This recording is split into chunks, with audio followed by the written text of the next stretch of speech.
오늘의 말씀은 창세기 2장 16절에서 17절의 말씀입니다. 같이 한번 합독해서 읽도록 하겠습니다. 시작. 여호와여 하나님이 그 사람에게 명하여 이르시되 동상 각종 나무의 열매는 내가 임의로 먹되 선악을 알게 하는 나무의 열매는 먹지 말라. 내가 먹는 날에는 반드시 죽으리라 하시니라. 아멘. 하나님, 이 시간 하나님의 말씀을 듣고자 하오니 우리의 마음을 열어주시고 하나님의 섭리의 그 말씀대로 하나님의 섭리대로 살아가는 자 되게 하여 주시옵소서. 아멘. 예수 그리스도의 이름으로 기도드립니다. 아멘. 오늘 이제 벌써 소요리 문답 12번째 시간입니다. 이제 한 107번째가 그렇게 남았는데 아직 많이 남긴 했습니다만 벌써 12번이나 왔습니다. 그만큼 시간은 흘러간다는 것이죠. 매일매일 살다 보면 하루하루 지나고 이제 권사님 한 분께서 이런 말씀 하셨는데 이제 시간이 너무 빨리 간다. 그렇습니다. 이제 연세가 이제 들면 저도 아직은 그렇진 않습니다만 예전에 비해서는 조금 더 시간이 빨리 간다 이런 생각을 하긴 합니다. 20대 때는 시간 언제 갈까 했는데 벌써 저도 이제 40대 중반이 돼가지고 이제 50대를 바라보고 있는데 권사님은 더 하시겠죠. 더 하실 텐데 하여튼 시간은 흘러가니까요. 날마다 주님의 은혜 가운데 좀 과하였으면 좋겠습니다. 살아도 주를 위해 살고 죽어도 주를 위해 사는 우리의 인생이 되기를 원합니다. 오늘 계속해서 이제 하나님의 특별한 섭리에 대해서 한번 보고자 하는데요. 하나님의 특별한 섭리. 자, 한번 읽어볼게요. 시작. 하나님의 특별한 섭리. 다시 한번요. 하나님의 특별한 섭리. 오늘은 이제 하나님의 특별한 섭리에 대해서 이제 배워보고자 하는 것입니다. 하나님의 섭리는 무엇입니까? 하나님의 계획과 비전, 다스림, 이것이 하나님의 섭리라고 말씀을 드렸죠. 그러니까 결국은 하나님께서 통치하시는 그 원리가 있는데 그냥 마음대로 막 다스리시는 것이 아니라 하나님의 기쁘신 뜻이 있다, 계획이 있다, 그 섭리대로 우리를 다스리시는 것입니다. 그냥 하나님이 내버려 두시는 게 아니세요. 이 땅을 다스리는 분이 하나님이십니다. 그 하나님을 믿고 따라가면 그 섭리 안에서 기쁨과 감사를 누릴 수 있고 순종하지 않으면 어려움이 있습니다. 고통이 있는 것이죠. 하나님께서 세상을 창조하시고 섭리대로 우리를 이끌어 가시고 세상을 다스리시는 것입니다. 하나님께서 인간에게 처음 명령하신 일이 있으시죠. 선악과를 여기 보시면 각종 나무의 열매는 다 먹어도 되는데 선악과는 다 먹지 말라. 선악과 열매는 먹지 말라. 분명히 명령하셨습니다. 그러나 아담과 하와는 이 명령에 순종하였습니까? 아니요. 불순종하고 선악과를 따먹음으로 하나님께 범죄하였던 것이죠. 그러므로 우리가 예수 그리스도를 믿지 아니하면 주님 앞에 나아갈 수 있는 사람은 아무도 없게 되는 것입니다.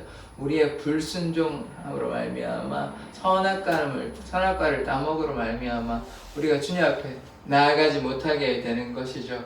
그런데 우리가 아담과 하와만 잘못했고 우리는 잘못하지 않았다. 우리는 죄인이 아니라고 생각해서는 결코 안 되는 것입니다. 우리가 아담과 하와였음을 고백해야 되는 것이죠. 우리가 주님 앞에 의롭다, 아무 죄도 없다, 정결하다, 거룩하다 생각하면 결코 안 되는 것입니다. 주님의 보혈의 공로로 주님 앞에 우리가 나아갈 수 있고 우리의 연약함을 너무나 잘 알고 있지 않습니까? 우리의 죄악을, 우리의 연약함을, 우리의 부족함을 잘 알고 있지 않습니까? 저도 너무나 연약한데요. 때로 화도 나기도 하고, 때로 짜증을 부리기도 하고, 오늘도 이제 차를 데리고 가는데, 또 앞에 이제 차를, 이게 한 3주 전이었나요? 제가 기억 안 나는데, 또 그런 적이 한번 있었죠. 그러니까, 우리의 삶에 그런 힘든과 어려움이 있을 때 그것을 인내로 감사함으로 또 회개함으로 나아가야 되는데 어떻게 합니까? 짜증내고 화내고 막 싸우고 그러지 않습니까? 그러니까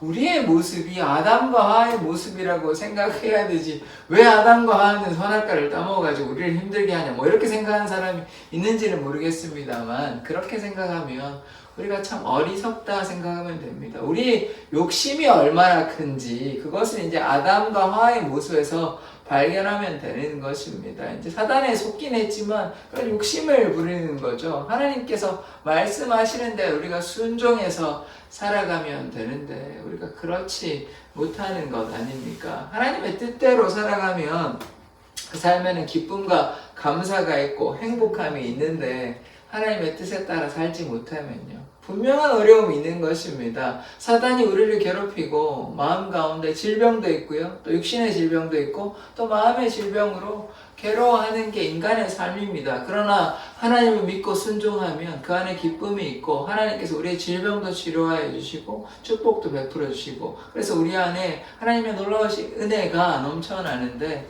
우리가 하나님께 신뢰하지 않으면 여러 가지 어려움이 있는 것이죠. 그래서 신앙의 사람과 신앙이 없는, 하나님의 사람과 하나님의 사람이 아닌 세상의 사람과는 분명히 구별된 삶을 살아가는 것입니다. 그래서 우리가 무엇이 중요한지 바르게 깨달아야 하는 것이죠. 그래서 우리가 하나님의 명령에 순종하고 하나님의 말씀에 따라가면 영원한 행복을 누릴 수 있습니다. 영생을 누릴 수 있으나 하나님의 말씀에 순종하지 않고 계속하여 불순종하면 영원히 벌을 받게 되는 것이죠. 영벌에 처하게 되는 것입니다. 그래서 우리의 삶에는 수많은 선악과가 있다, 우리가 이렇게 이해할 수 있는 것입니다. 뭐 하나밖에 없는 것은 맞지만 제가 이제 그것을 비유적으로 우리의 삶에 얼마나 많은 유혹이 있습니까? 뭐 단순히 하나의 유혹이 있는 것이 아니죠. 다양한 방식으로 사람들을 통하여, 환경을 통하여, 또 나라가 어려울 수도 있고요, 여러 가지 또 자연재해도 있을 수 있고요, 여러 가지 어려움들이 있습니다. 그것이 우리의 삶인 것이죠. 그런 선악과 앞에서 우리는 무엇을 택하겠습니까? 우리의 욕심을 따라 살아가겠습니까? 아니면 하나님의 말씀 따라 살아가겠습니까? 우리의 선택을 바르게 해야 하는 것입니다. 좁은 길, 좁은 문으로 나아가면 생명의 길이지만 넓은 길로 가면 거기에는 구원함이 없습니다. 영원한 벌이 사망의 길로 우리가 나아가는 것이죠. 그래서 제 유혹에 빠져서 헤매이면요, 죄에 빠지면요, 결국 사망에 이르는 것이죠. 그러나 하나님께로 나아가면, 날마다 회개함으로 주님의 뜻 구하면 거기에는 은혜가 있는 것입니다. 그래서 우리가 이런 선악과의 유혹에, 죄의 유혹에 빠져서는 되는 것이 아닙니다. 사단이 우리를 밀가루 부르듯이 우리를 자꾸 유혹합니다. 우리를 조종하려고 애를 쓰지만 우리는 거기에 속아 넘어가서는 안 됩니다. 그럴듯하게 보여요. 선악과가 참 보암직도 하고 먹음직도 하니까 그럴듯하게 보입니다. 그러나 거기에는 생명이 없는 것입니다. 여러분, 많이 목마르실 때 물 마시면 좋잖아요. 그런데 소금물, 바닷물 한번 마셔보십시오. 이제 한번 마셔보십시오. 목마를 때 목이 더 마르실 것입니다. 짜니까요. 그러니까 우리의 목마름을 해결해 주는 것이 결코 아닙니다. 그래서 이게 똑같은 원리예요. 우리가 사단에 속아서 죄에 빠지면 선악과를 따먹게 되면 소금물 마시는 것입니다. 우리가 생명의 물을 마시는 것이 아니라 사망의 물을 마시는 것과 같은 것이죠. 그래서 유혹에 빠져서는 되지 않습니다. 그러면 어떻게 유혹에 빠지지 않을 수 있습니까? 우리의 힘으로는 할 수 없습니다. 하나님의 능력, 하나님 붙잡고 우리가 하나님께 나아갈 때, 하나님께 가까이 나아갈 때 우리는 유혹에 빠지지 않고 하나님의 섭리 안에서 거할 수 있는데, 우리가 유혹에 빠지면요, 선악과 따먹게 되는 것입니다. 죄에 빠지게 되는 것이에요. 그리고 우리의 마음대로 살아가는 것이 아니라 주님의 말씀대로 살아가는 것이, 그것이 하나님의 섭리인 것입니다. 인간이 자신의 생각대로, 자신의 판단대로 살아간다면 하나님은 필요가 없는 것이죠. 그러면 거기에는 생명은 없는 것입니다. 하나님께서 우리를 지으신 창조자이심을 기억하고 우리의 통치자이심을 기억하고 또한 무엇보다 우리의 구원자이심을, 우리가 그래서 예수를 믿음으로 말미암아 구원받는다는 사실, 그것을 기억하고 순종할 때 우리에게 생명이 있는 것입니다. 오늘 이제 두 가지 다른 예를 보고자 하는데요. 첫 번째는 유혹을 이긴, 선악과를 따먹지 않은 요셉입니다. 요셉 너무나 잘 아시잖아요. 근데 다른 사람은 이제 두 번째 볼 인물은 누구냐면 유혹에 빠진 다윗입니다. 다윗은 유혹에 넘어가요. 뭐 전체 인생은 나쁘지 않습니다. 그러나 그 중간중간에 하나님의 마음을 아프게 한 다윗인 것이죠. 그래서 그 두 가지 대비되는 반대되는 오늘 장면을 보고자 합니다. 한 명은 선악과를 따먹었고 한 명은 선악과를 따먹지 않았습니다. 그럼 우리는 어떤 삶을 살아야 되는지 이 두 가지 다른 예를 통해서 우리는 어떤 길을 택해야 되는지 한번 살펴보고자 합니다. 먼저 요셉을 보고자 하는데요. 창세기 39장 12절 말씀 같이 읽겠습니다. 시작. 그 여인이 그의 옷을 잡고 이르되 나와 동침하자. 그러나 요셉이 자기의 옷을 그 여인의 손에 버려두고 밖으로 나가매. 자, 보십시오. 만약에 이제 이 유혹한 여인이 보디발의 아내인데 보디발의 이 아내의 유혹에 넘어갔다면 뭐 그러지 않았지만 만약에 이제 다윗처럼 유혹에 넘어갔다면 요셉은 애굽의 총리가 되었을까요? 아마 안 됐겠죠. 되기 힘들었겠죠. 그리고 그냥 감옥에서 이제 죄수로 살다가 그의 인생이 끝났을지도 모릅니다. 그러니까 안타깝게 이렇게 삶이 끝나는 것이죠. 그러나 요셉은 이런 유혹에 넘어갔습니까? 넘어가지 않았어요. 넘어가지 않고 자신의 정결을 지키고 또 하나님의 그 뜻을 어느 정도는 헤아렸을 것입니다. 그래서 하나님의 그 축복 가운데 감사함을 누리는데 다윗과 같이 넘어지지 않았어요. 그러니까 자신의 욕심을 구하지 아니하고 하나님의 그 어떤 신실하심을 어느 정도 깨달았다고 보았고 그래서 그 말씀 따라 순종함으로 정결함으로 살았던 것입니다. 그래서 이 요셉은 예수님을 예표하는 그런 인물일 수도 있는 것입니다. 왜냐하면 그가 하나님 앞에 물론 연약함이 있긴 하지만 대부분의 삶이 어떠합니까? 하나님의 뜻대로 순종한 삶을 살았기에 그렇게 요셉은 귀한 인물이 되었고 결국 무엇이 됩니까? 애굽의 총리가 되었고 애굽과 총리가 됨으로 애굽을 구할 뿐만 아니라 그 지역 나라들도 구하고 그리고 결국은 뭐냐면 이스라엘 백성이 애굽으로 올 수 있게 된 것입니다. 거기에도 흉년이 들어서 만약에 요셉이 총리가 되지 않았다면 이스라엘 백성이 애굽으로 올 수 있었겠습니까? 애굽으로 온다 해도 그것을 뭐 곡식을 구할 수 있었겠습니까? 그러니까 다 틀어지는 것입니다. 그러니까 요셉을 통해서는 할 수 없고 또 다른 인물을 통해서 하는 것이죠. 이때 만약에 넘어갔다면 이스라엘 역사는 많이 달라졌을지도 모르는 것입니다. 그래서 요셉처럼 우리가 죄의 유혹에 빠져서는 안 됩니다. 만약에 유혹에 빠졌다면 반드시 회개하여야 하는 것입니다. 우리가 하나님께서 금하신 명령 많잖아요. 우상 숭배하지 마라, 돈을 사랑하지 마라 이랬는데 우리가 우리 자신이 우상이 되거나 또 자식이 우상이 되거나 어떤 다른 우상을 섬기면서 그렇게 행했다면 뭐 해야 됩니까? 반드시 회개하여야 하는 것입니다. 그러면 주님께서 우리의 죄를 용서해 주시는 것이죠. 자, 창세기 39장 2절의 말씀을 한번 읽어보겠습니다. 시작.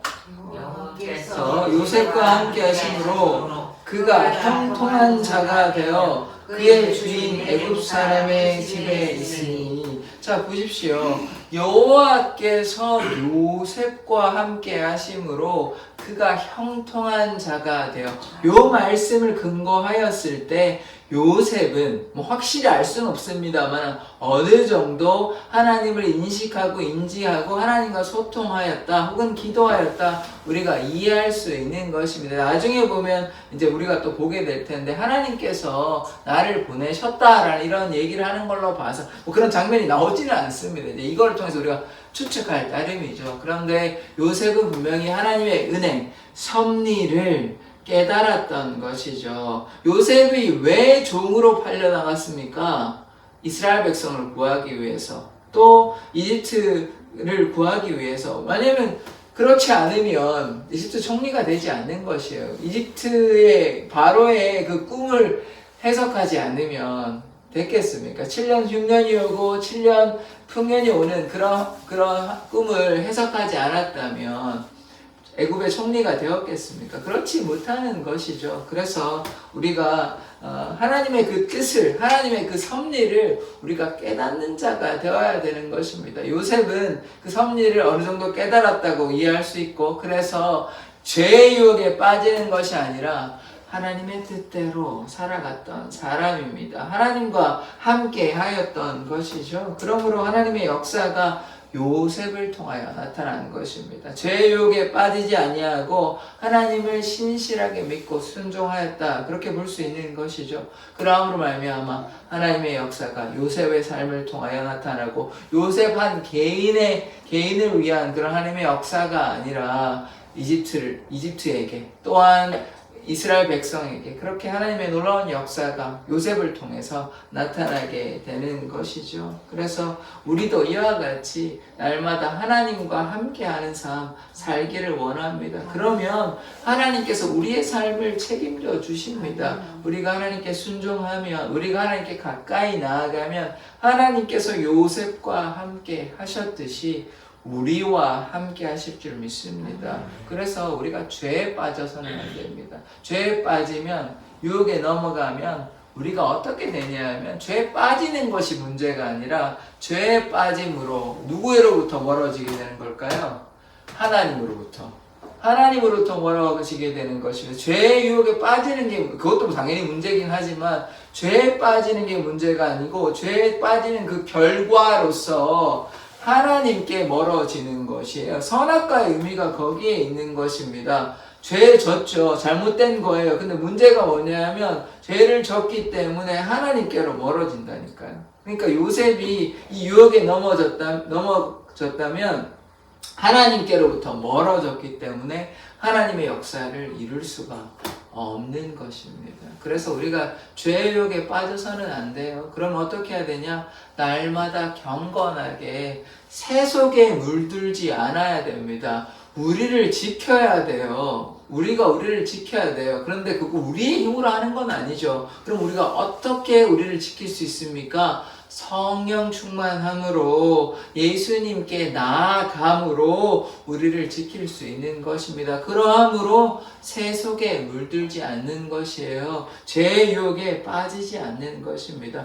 요셉이 하나님의 은혜 가운데 하나님께서 함께 하셨기 때문에, 다른 말로 성령의 충만함이 임했기 때문에, 그래서 죄의 유혹에 빠지지 아니하고 하나님의 놀라운 역사가 나타나게 된 것입니다. 자, 창세기 45장 7절에서 8절의 말씀 한번 보겠습니다. 좀 작긴 한데요. 다 같이요. 합독해서 읽어보도록 하겠습니다. 시작.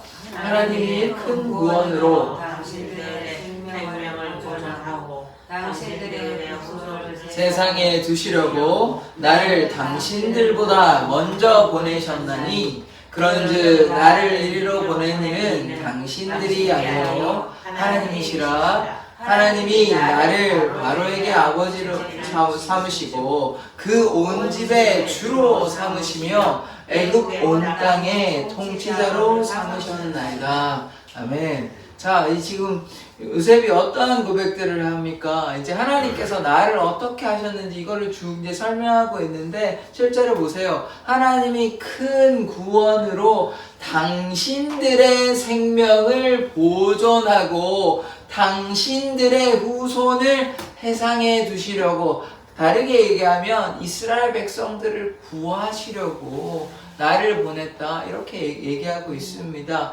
나를 당신보다 먼저 보내셨습니다. 그런데 그 방식이 요셉이 그렇게 기뻐하는, 달가워하는 방식은 아니죠. 누가 다른 나라의 종으로 팔려가는 것을 기뻐하겠습니까? 그러나 요셉이 감옥에 있으면서 하나님의 은혜를 받고 아마 깨달았을 것입니다. 그러니까 죄의 유혹에 빠지지 않는 것이죠. 그래서 이렇게 고백하지 않습니까? 하나님이 나를 보내셨는데 그 이유가 뭐냐 하면 이스라엘 백성을 구하려고, 이스라엘 백성들을 구원하시려고 나를 보내셨다, 이렇게 요셉이 이야기하고 있는 것입니다. 8절. 그런즉 나를 이리로 보낸 이는 당신들이 아니요. 사실 누가 종으로 팔았습니까? 하나님이 종으로 판 것이라고 지금 얘기하고 있지만, 우리 그 사건을 기억해 보면 형들이 요셉 박내를 시기해가지고 사실은 죽이려고 했죠. 죽이려고 했는데 이제 중재해가지고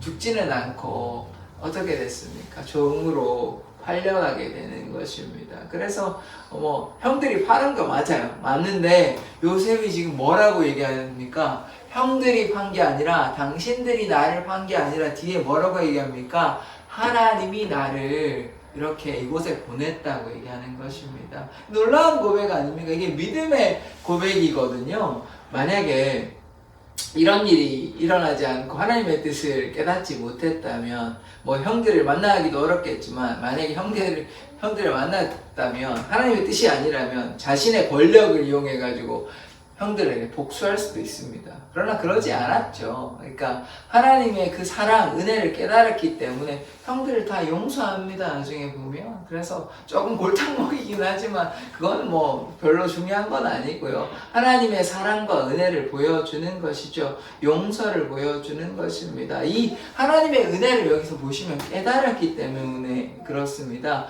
형들이 보내신 것이 아니라 하나님께서 나를 이곳에 보내셨다. 그 깨달음이 있는 것입니다. 여러분 이제 인생에 좀 답답한 어려움들이 있을 수 있습니다. 이제 오래된 질문들이 있을 수 있거든요. 왜 내 삶은 이러할까? 왜 나는 몸이 이렇게 아프고 왜 가족의 어떤 문제 때문에 힘들까? 혹은 어떤 다양한 문제들 풀지 못하는 이제 쉽게 이해가 안 되는 문제들이 있을 수 있거든요. 그러면 그때 우리가 어떻게 생각해야 되냐면 이거는 누구 때문에? 아버지 때문에, 어머니 때문에, 혹은 가족의 형, 누나 때문에 이렇게 얘기하는 것이 아니라 하나님께서 하나님의 섭리가 있으셔서 이렇게 하신 거구나. 이렇게 이해하시면 좋을 것 같습니다. 자, 요셉의 우리가 삶에 한번 들어가 보시자고요. 종으로 팔려가서 감옥에 있으면 뭐가 그렇게 행복하겠습니까? 괴로운 천지 아니겠습니까? 하나님의 그 사랑 가운데 행복한, 그러니까 아버지의 사랑 가운데 너무나 행복한 삶을 살다가 다른 나라의 종으로 팔려갔는데 고향 생각 나지 않겠으며 삶이 얼마나 팍팍하고 답답했겠습니까? 낮은 신분이었잖아요. 집에서는 정말 사랑받는 거의 왕자 같은 삶을 살았는데 외국에 갔더니 이제 종으로 팔려가지고 삶이 그렇죠. 그때 인생을 한탄하며 괴롭다면서 내 인생은 왜 이래? 우리 집은 왜 이래? 우리나라는 왜 이래? 여기는 왜 이래? 이런 생각 할 수 있잖아요.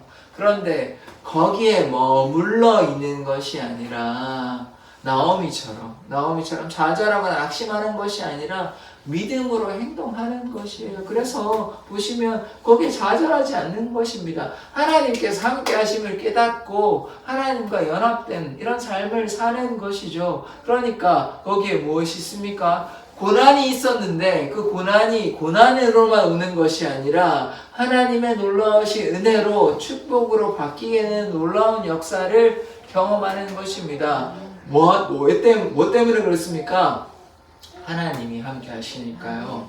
우리의 삶도 마찬가지라니까요. 우리의 삶에 어려움이 없지 않습니다. 어려움이 있다고요. 요셉이 지금 종으로 팔렸다니까요. 다른 나라의 종으로. 우리가 일본의 종으로 혹은 중국의 종으로 한번 팔렸다고 상상해 보십시오. 그러면 그 삶에 무슨 기쁨이 있겠습니까? 다른 나라의 종으로 팔려가는데. 그런데 하나님의 함께 하심은 깨달으니까 종의 신분인데 그 안에 뭐가 있습니까? 기쁨과 감사가 있는 것이에요. 하나님의 은혜를 깨달으니까. 그래서 우리의 삶에도 고통이 있고 어려움이 있을 때 뭐를 깨달아야 됩니까? 하나님께서 함께 하시고 하나님의 은혜가 내게 있다, 우리에게 있다, 이것을 깨달으면 고통이 아니라 은혜가 있고 기쁨이 있고 감사가 있고 축복이 넘쳐날 줄 믿습니다. 그것이 하나님의 섭리인 것이에요. 요셉의 삶을 통하여 그 하나님의 섭리를 우리는 반드시 깨달아야 하는 것입니다. 그와 함께 하셨기 때문에 그의 모든 삶, 그의 삶뿐만 아니라 그의 보디발의 가정을 축복하셨죠. 또 감옥에 갇히니까 감옥의 그 일도 다 요셉에게 맡기고 형통케 하시는 것입니다. 그래서 하나님께서 복을 내리시는 조건은 무엇이냐? 하나님과 함께 할 때, 우리가 하나님께 가까이 나아갈 때 우리가 복을 받지, 우리가 하나님의 말씀 듣지 아니하고 선악과 따먹고 이런 죄를 지으면 하나님께로 멀리 떨어진다니까요. 하나님께 나아갈 수 없다니까요. 하나님께 순종함으로 하나님께 가까이 나아가면 오늘 요셉에게 어떤 역사가 일어납니까? 형통한 역사가 일어나는 것입니다. 그러나 우리가 주의해야 할 것은 요셉이 억울하거든요. 잘못한 거 없거든요. 심지어 술 맡은 관원, 떡 맡은 관원의 그 꿈을 해석해 주었습니다. 그러면 살아난 사람 있잖아요. 술 맡은 관원. 그 관리가 바로한테 얘기해서 이런 일이 있었으니 요셉을 구하여 주십시오. 이러면 참 좋잖아요. 그런데 그때는 아직 하나님의 때가 아닌 것입니다. 바로가 아직 꿈을 꾸지 않았거든요. 바로가 그 꿈을 꿀 때 그때가 하나님의 때인 것입니다. 제가 지금 무슨 얘기를 하고 있냐면 하나님의 뜻이 당장 이루어지지 않았습니다. 애굽의 총리가 가자마자 되었으면 좋겠는데 요셉 입장에서는 그러나 그렇지 않았다고요. 긴 시간 동안 기다림의 시간이 있었습니다. 17세에 팔려간 걸로 우리가 알고 있는데 그러면 30살에 애굽의 총리가 되었습니다. 그럼 얼마나 기다렸어요? 1년 기다린 거 아닙니다. 무려 10년이 넘게 13년의 삶을, 괴로운 삶을 살아갔다고요. 이게 우리가 그냥 성경을 보니까 그냥 요셉이 14년 뒤에 애굽의 총리가 되었다라고 그냥 우리가 받아들이지만 여러분이 종살이 하다가 13년 한번 했다고 상상해 보십시오. 얼마나 고통의 세월이었겠습니까? 그러나 인내와 기다림으로 하나님의 그 때가 되었을 때 하나님께서 비로소 요셉을 애굽의 총리로 만드시는 것입니다. 그래서 우리는 뭐 해야 됩니까? 하나님의 그 때까지 기다려야 하는 것입니다. 당장 내 눈앞에 이것이 좀 이루어 달라고 기도했다고 해서 당장 하나님께서 역사해 주시면 너무나 감사할 텐데 하나님께서 금방 해결해 주시지 않습니다. 오늘도 요셉이 물론 형통케는 해주셨지만 종의 신분을 해결해 주시고 애굽의 총리나 아니면 그냥 일반인 자유인의 삶을 살게 해주셨나요? 아니요. 어제도 노예고 오늘도 노예고 계속해서 노예입니다. 답답하잖아요. 하나님께 기도했지 않겠습니까? 요셉이 물론 어땠는지는 정확히 그 중간의 내용을 우리가 추측할 따름이지 성경이 정확히 명확히 얘기하지 않았기 때문에 알 수는 없습니다. 그런데 요셉이 좀 답답해하지 않았을까요? 1년이 지나도 2년이 지나도 그냥 종이에요. 좀 나아진 종인 삶이긴 하지만 그 가나안 땅에서 아버지 야곱과 얼마나 행복한 그 세월을 그 시간을 떠올리면 지금 좀 답답하다. 거기 가서는 맛있는 거 먹었을 텐데 이런 생각 하지 않았겠습니까? 나 거기서 채색 옷 입고 아버지의 사랑 듬뿍 받았는데 지금 내 삶은 너무 힘들다. 이런 생각도 했겠죠. 인간이니까. 그런데 포기하지 않은 것입니다. 낙심하지 않았어요. 좀 답답함이 있어도 기다렸던 것입니다. 기다림으로 말미암아 하나님의 때가 되었을 때 하나님의 역사가 나타나는 것입니다. 우리가 분명히 알아야 되는 것은 신앙생활이라는 것은요.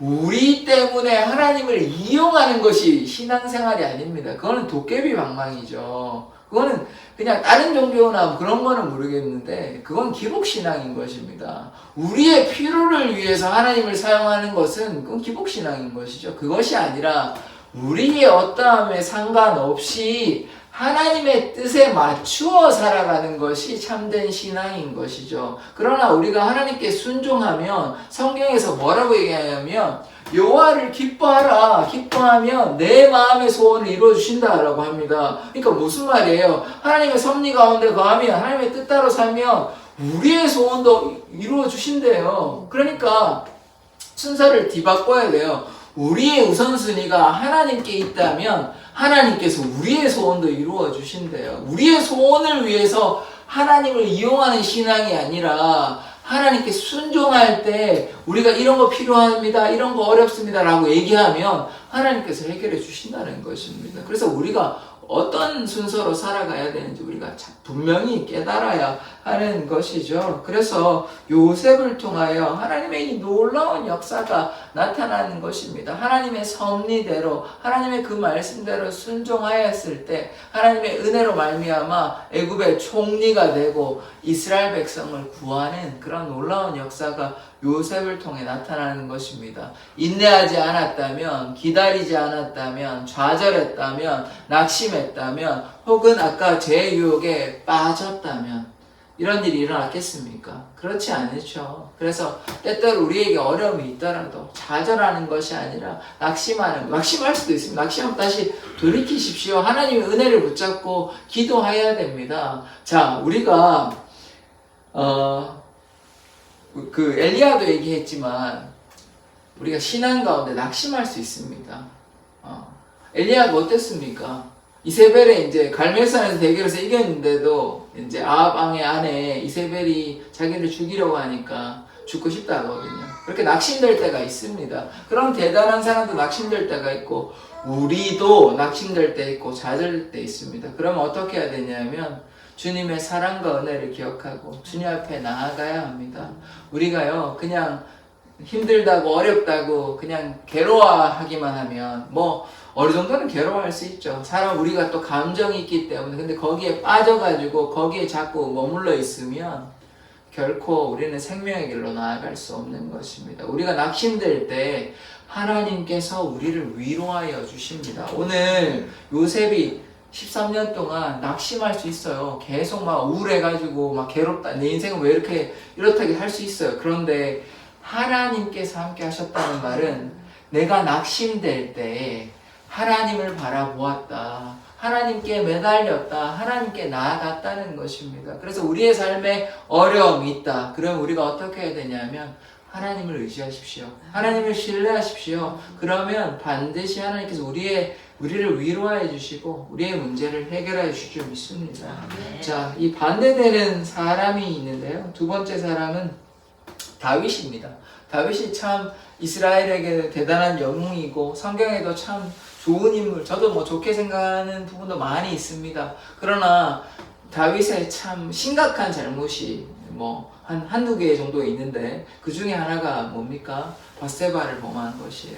굉장히 심각한 잘못입니다. 만약에 밧세바를 두 가지 이제 인구조사 한 거 하나 하고 그래서 뭐 80만, 50만, 130만의 인구가 되었다는 것. 하나님을 신뢰하지 않고 인구조사 한 거 하나 하고 두 번째가 이 가늠한 문제뿐만 아니라 이따가 보겠지만 우리아를 직접적으로 살인한 거나 마찬가지입니다. 그 두 가지 범죄를 심각한 잘못이기 때문에 그 잘못으로 말미암아 좀 뒤에 이제 이스라엘의 고통이 나타나게 되는 것이거든요.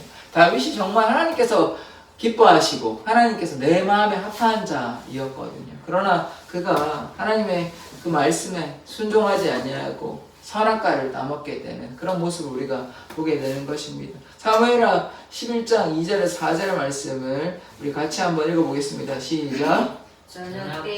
다윗이 그의 침상에서 일어나 왕궁 옥상에서 거닐다가 그곳에서 보니 한 여인이 목욕을 하는데 심히 아름다워 보이는지라 다윗이 사람을 보내 그 여인을 알아보게 하였더니 그가 아뢰되 그는 엘리암의 딸이요 햇사람 우리아의 아내 밧세바가 아니니까 하니 다윗이 전령을 보내어 그 여자를 자기에게로 데려오게 하고 그 여자가 그 부정함을 깨끗하게 하였으므로 더불어 동침함에 그 여자가 자기 집으로 돌아가니라.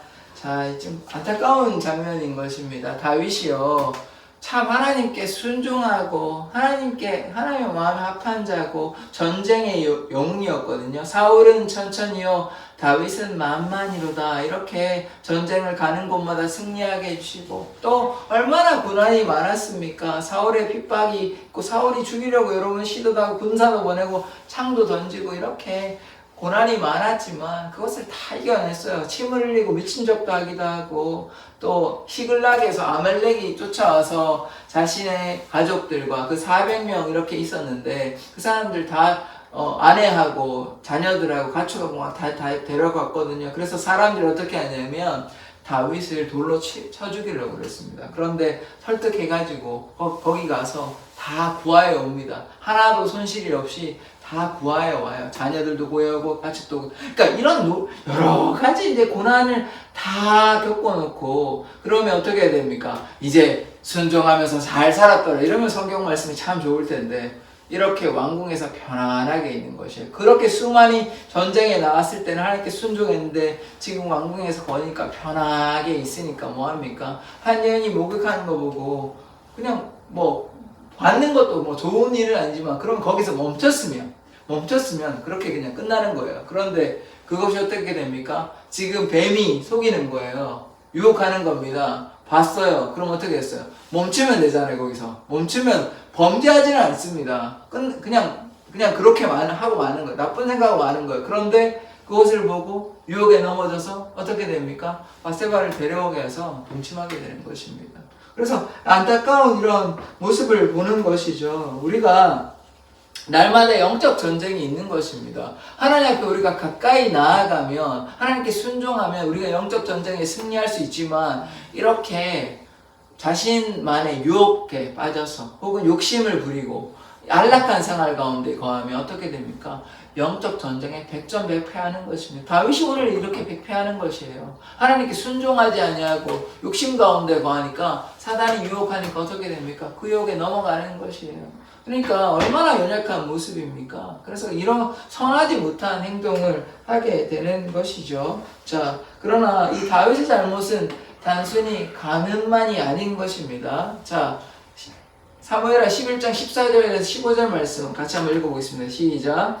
아침이 되매 다윗이 편지를 써서 우리아의 손에 들려 요압에게 보내니 그 편지에 써서 이르기를 너희가 우리 아를 맹렬한 싸움에 앞세워 두고 너희는 뒤로 물러가서 그로 맞아 죽게 하였다.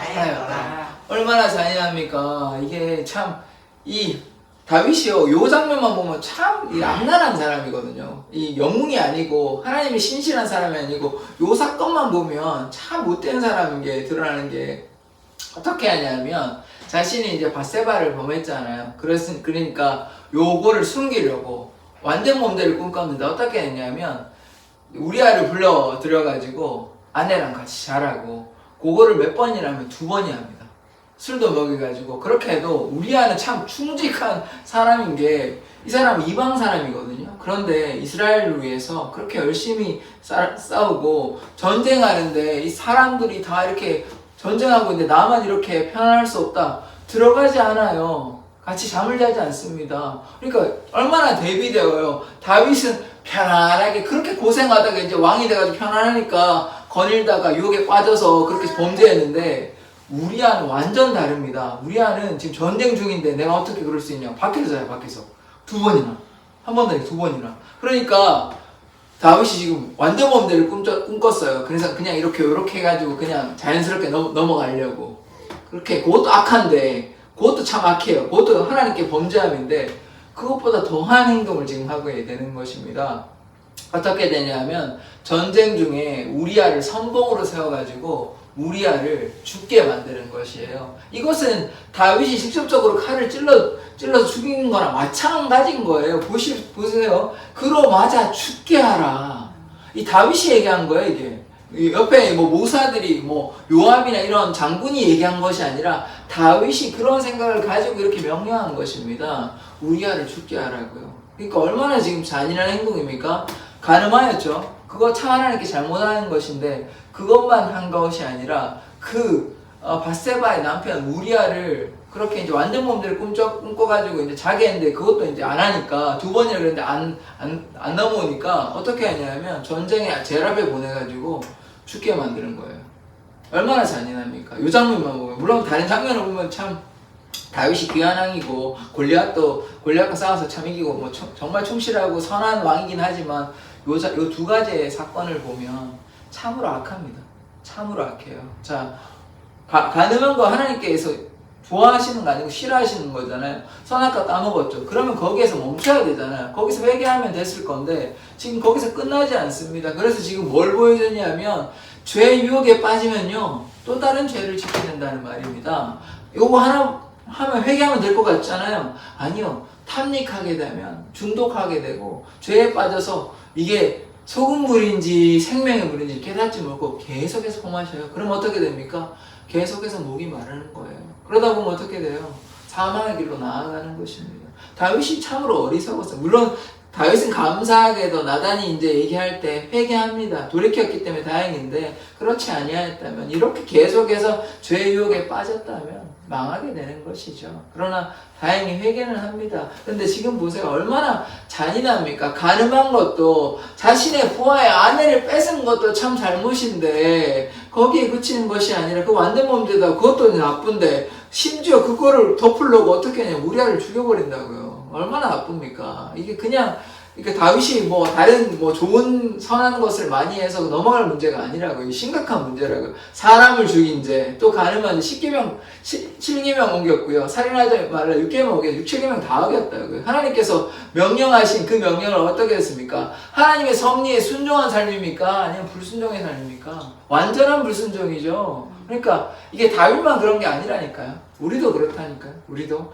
하나님의 신앙, 하나님을 믿고 참된 신앙 가운데 거하에 있으면 하나님께 범죄하지 않으려고, 죄에 빠지지 않으려고 날마다 회개하고 주님께 순종하고 하나님께 가까이 나아가는데 영적 전쟁에 승리하는데 다윗이 전쟁 가운데 있을 때는 얼마나 괴로운 가운데 있어도 또 범죄하지 않고 하나님 말씀 따라 살아갔는데 이렇게 편안하니까 안락한 가운데서 죄의 유혹에 빠지는 것입니다.